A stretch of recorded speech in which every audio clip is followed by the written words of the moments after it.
Assalamualaikum, halo, selamat malam, sahabat cahaya kehidupan semuanya. Kembali Anda mendengarkan audio catatan harian yang berisi pengalaman, berisi curhatan, berisi hikmah, berisi inspirasi dari semua aktivitas yang saya alami di seharian ini. Siapa tahu dari apa yang saya sampaikan ini ada solusi untuk hidup Anda, ada sesuatu yang bisa Anda terapkan di hidup Anda. Tapi saya selalu mengatakan kepada Anda, semua yang saya sampaikan sudah saya niatkan untuk memberikan pencerahan, memberikan tips untuk kebaikan hidup setiap manusia.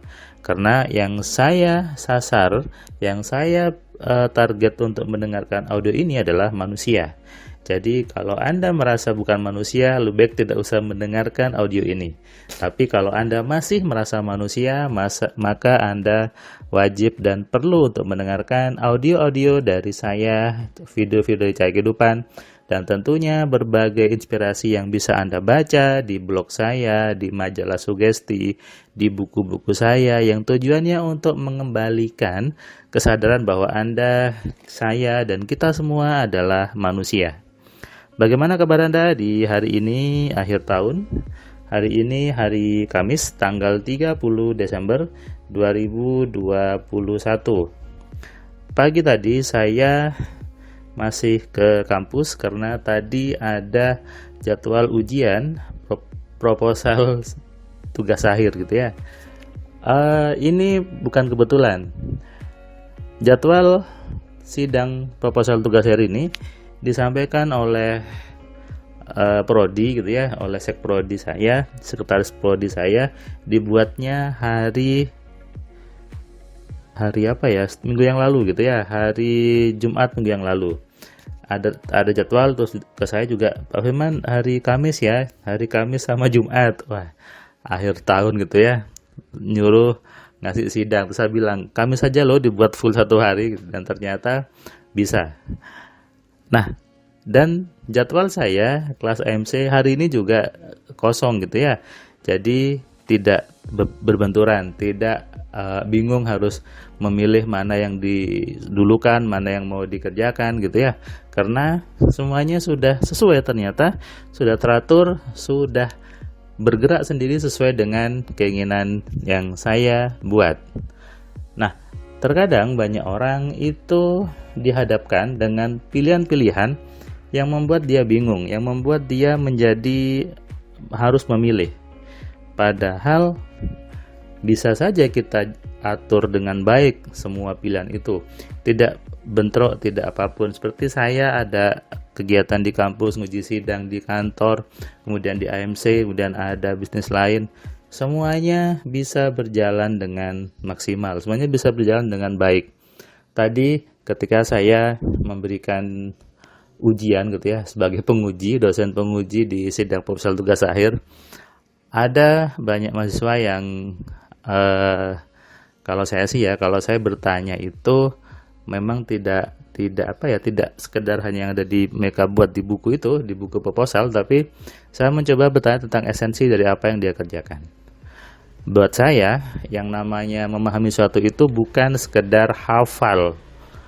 Itu bukan memahami, itu namanya menghafal.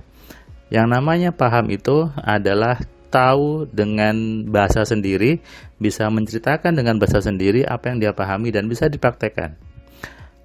Tadi ketika saya mencoba bertanya, menguji gitu ya, ada bapak mahasiswa yang kemudian bingung dan diam, lalu ada yang hampir nangis. Jadi kalau saya nguji emang ada yang bilang kalau Pak Firman yang nguji sampai nangis gitu ya. Sebetulnya bukan saya niatnya seperti itu, tapi saya mencoba mengecek pendalaman dari pemahaman setiap mahasiswa.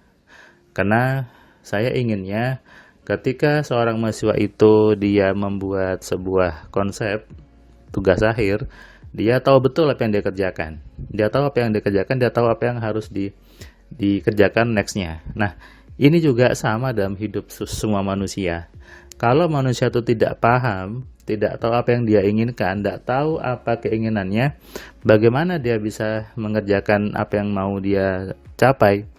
Yang ada dia jadi bingung, kemudian nggak tahu harus ngapain. Menggunakan pikiran juga seperti itu. Menggunakan pikiran adalah butuh pemahaman yang benar, pemahaman yang utuh. Kalau di awal saja sudah salah, ke belakangnya salah. Contoh kecil adalah ketika ada orang mengatakan cara menggunakan alam bawah sadar ini sudah salah. Maaf bagi Anda yang ngotot, saya ulangi itu sebuah kesalahan besar. Apalagi Anda meng-share itu ke banyak orang, men-share di grup-grup Facebook dan sebagainya.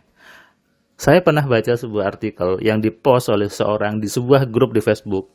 Judulnya adalah menggunakan alam bawah sadar. Tapi di bawahnya mengganti jadi pikiran bawah sadar. Lalu balik lagi alam bawah sadar. Tidak konsisten. Ini kalau ujian skripsi sudah saya salahkan ya, sudah saya coret. Kenapa? Awalnya aja sudah salah. Kalau Anda menyadari, coba Anda baca. Alam bawah sadar itu dikenal dari istilah bahasa Inggris yaitu subconscious mind. Mind itu artinya pikiran, bukan alam. Jadi kalau Anda membagikan sebuah tulisan alam bawah sadar, maaf Anda sedang membodohi orang lain, Anda sedang membuat orang lain tersesat sesungguhnya. Apalagi Anda seorang tanda kutip terapis, trainer atau apapun juga penulis buku yang menyebut kata alam bawah sadar, maka Anda tidak paham. Dan celakanya banyak orang di dunia urusan training pikiran ini faktanya tidak menyadari apa yang dia ajarkan, tidak memahami apa yang dia tuliskan. Sehingga saya sering dapat banyak DM, banyak WA, banyak inbox di Facebook. Mas Firman, bagaimana sih alam bawah sadar itu? Bagaimana sih caranya masuk ke alam bawah sadar? Bagaimana sih caranya menggunakan alam bawah sadar? Saya bilang tidak ada alam bawah sadar. Sekali lagi tidak ada alam bawah sadar. Yang ada adalah pikiran bawah sadar dan boleh kita sebut aja sebagai pikiran. Saya sebagai seorang akademisi, seorang dosen, saya masuk ke dunia ini, ke dunia training pikiran karena saya gemes sebetulnya ketika melihat banyak orang yang menyebut kata alam bawah sadar. Itu di awalnya salah, ke belakangnya nanti pasti salah. Kalau di bahasa saya di kantor, di programming IT, kalau sintak awalnya salah, kalau inisialisasinya awalnya salah, nanti ke belakangnya pemahaman Anda pasti salah. Dan maaf, biasanya yang nge-share itu biasanya di grup-grup gratisan. Ya hal yang wajar saja. Kalau Anda mau belajar yang benar, maka memang butuh investasi untuk membayarnya. Sekolah butuh bayar, kuliah butuh bayar.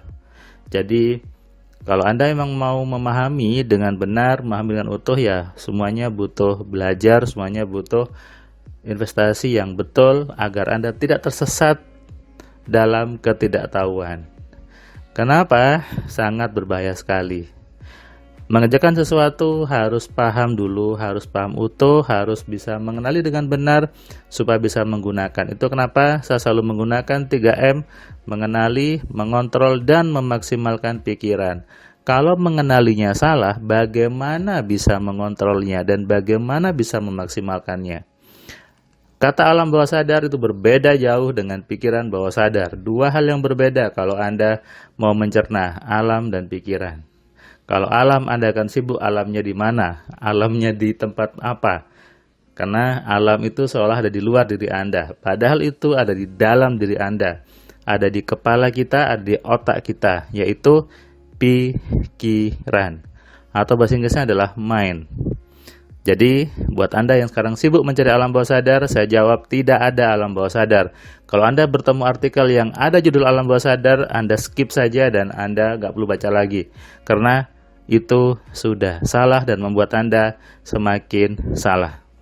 Sadar ini dan renungkan. Salam dari saya, salam sehat, salam kaya, salam cerdas. Dari saya Firman Pratama. Assalamualaikum.